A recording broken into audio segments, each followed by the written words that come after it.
Bonjour à tous et à toutes, chers adhérents de BHC.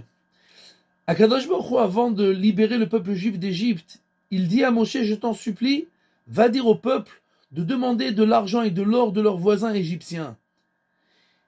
Pourquoi il y a besoin de supplier? Rashi explique, pour ne pas que Abraham Avinu, à qui j'ai promis que le peuple juif va être en esclavage, alors Abraham Avinu va dire ça, Baruch Hashem, Dieu il a accompli. Il a mis mon peuple, mes descendants en esclavage. Mais ce qu'il m'a promis après, que quand ils vont sortir d'Égypte, ils recevront beaucoup d'or et d'argent, beaucoup de trésors, ça il n'a pas accompli. Alors pour ne pas qu'Abraham Avinu dise ça, je t'en supplie, va demander au peuple de demander de l'argent aux Égyptiens. Et les commentateurs bien entendu posent toute la question, est-ce que Dieu doit réaliser sa promesse seulement parce que, pour ne pas que Abraham Avinu parle et se plaigne, Dieu promet, il doit accomplir entre guillemets, il n'y a pas besoin de raison pour ça.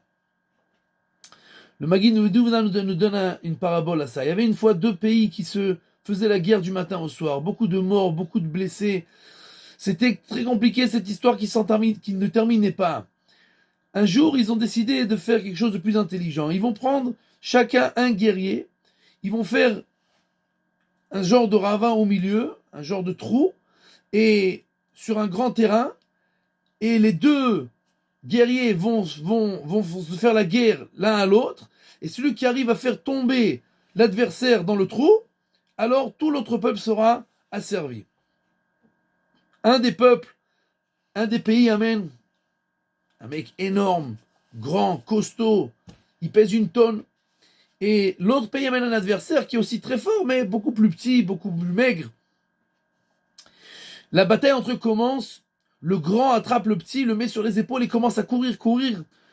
Le peuple adversaire comme ça, il est en train de pleurer déjà, ça y est, on est mal, on va se faire asservir, c'est fini pour nous, regarde, ça y est, c'est fini. Et le roi aussi, stressé, ils arrivent à côté du trou, le petit guerrier se retourne, fait un genre de mouvement comme ça, attrape son adversaire et le jette dans le trou.